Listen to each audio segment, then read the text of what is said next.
All right, let's check in with Coco Moose again. Coco, did you think of any of the books that we picked out sounded good to you? She says she only reads romance novels.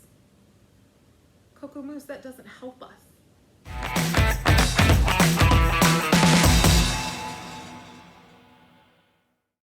The first book on our new pile of books is called The Magic in Changing Your Stars by Leah Henderson. And we talked about how some authors will do quotes about why you should read this book on the cover, the front cover or the back cover of their books. And this book has a ton of quotes.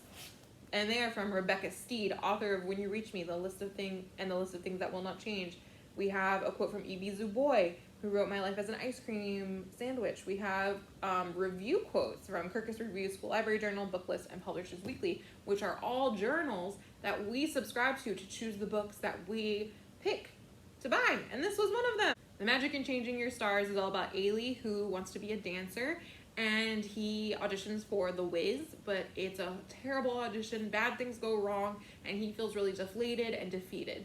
So he goes home to his grandfather, and his grandfather tells him that he also wanted to be a dancer, and he has these magical tap shoes that he keeps locked in a closet. So Ailey, being a curious kid, decides to try on those tap shoes, and he gets transported back in time. Did you think that's where I was going with that? Yeah, it's a time travel story about dance and following your dreams and changing your fate or your stars. Check out this book. The next book on our pile is Loretta Little Looks Back, Three Voices Go Tell It by Andrea Davis Pinkney and illustrated by Brian Pinkney. And this book is historical fiction. It is about one family, but in 3 generations. So it takes place from 1927 to 1968.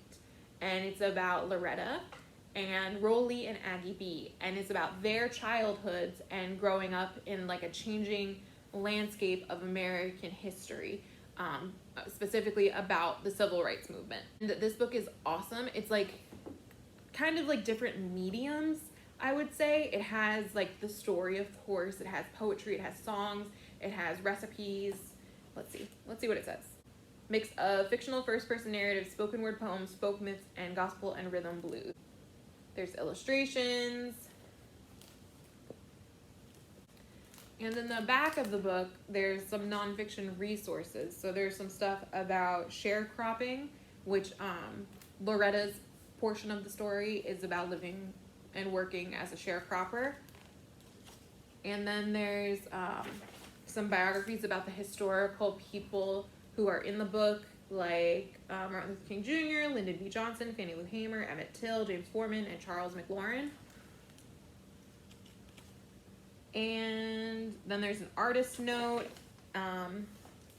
There's some more facts, and then a suggested reading list if you want to look more into the history of what this book is about, because it covers a lot in a short amount of time.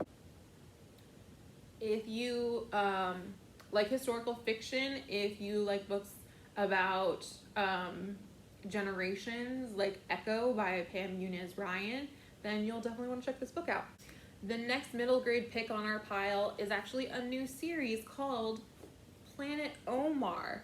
And the first book in the series is called Accidental Trouble Magnet, and it was written by Zainib Mian and illustrated by Nasaya Mafaridik. And this book is 100% for fans of Diary of a Wimpy Kid or Timmy Failure, or kids who like books that have like journal aspects to it. So like drawings in the middle of pages, or like the character starts writing over the story, or like inserts little notes next to the story so that like we know that this is their journal. That's what Planet Omar is. Omar is just a kid going through life. He's bullied. He's trying to make new friends at his school. He's dealing with his older bossy sister and his younger sibling and his parents who are pushing him towards science. And he's very goofy, he's very funny, and he just accidentally gets in trouble a lot because he's an accidental trouble magnet. So if you like stories where the character is like writing in a journal and like kind of confessional, so like they're just describing their day, they're describing the bullies at school, and they're really, really funny. Like Diary of a Wimpy Kid's really funny. Check out this book. The next middle grade pick is a non-fiction pick, and it is called Be Fearless, Dream Like a Kid by Michaela Ulmer. So this is a middle grade pick because it's a chapter book and it's a little higher level concept than other nonfiction books that we have. So Michaela Ulmer is a business owner, and she's 15 years old. So she wrote this book to encourage other kids to start their businesses, start their dreams. In this book, she talks about starting her business and how it took off.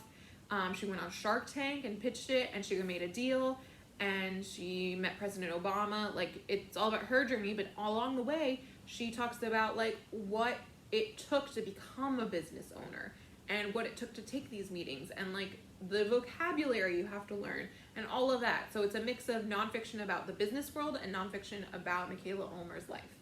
So check out this book if you're interested in learning about lemonade, because that's her business, bees, or if you're interested in starting your own business, or if you want to know more about business. Check out this nonfiction book. Final pick for this week's What's New in the Children's Room, middle grade edition, is a new series. And this new series is written by Pam Berkman and Dorothy Hurst, and it's illustrated by Claire Powell, and is told through the perspective of dogs. I love dog books, so I'm a little biased.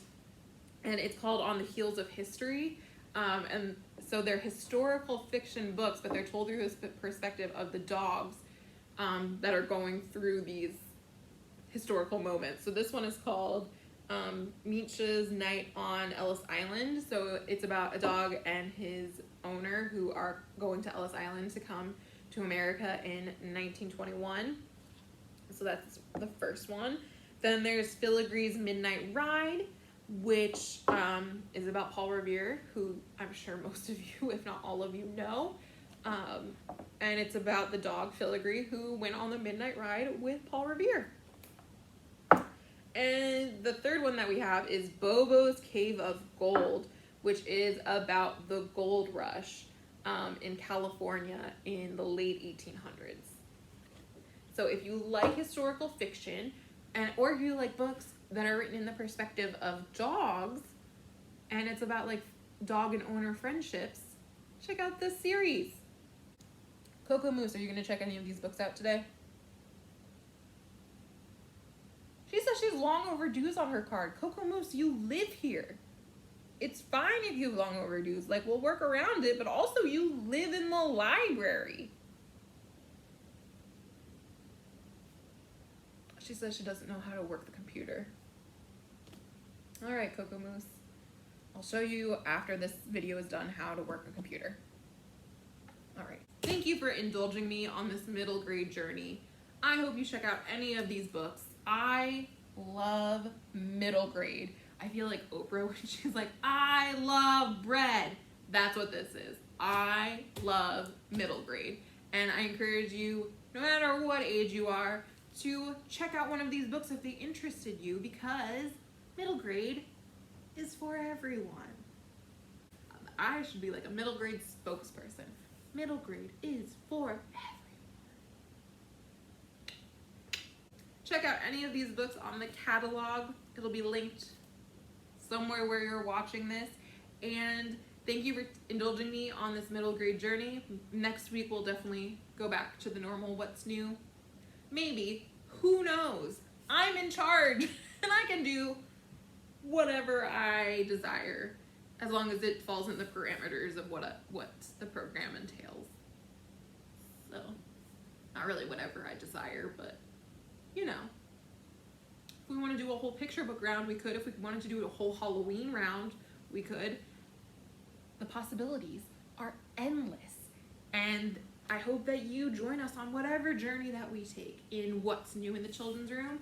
And I hope to see you when you come in for browsing, because I can give you these recommendations or any other new books.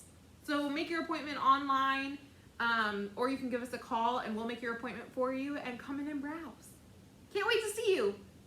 Kokomoo says bye. Bye.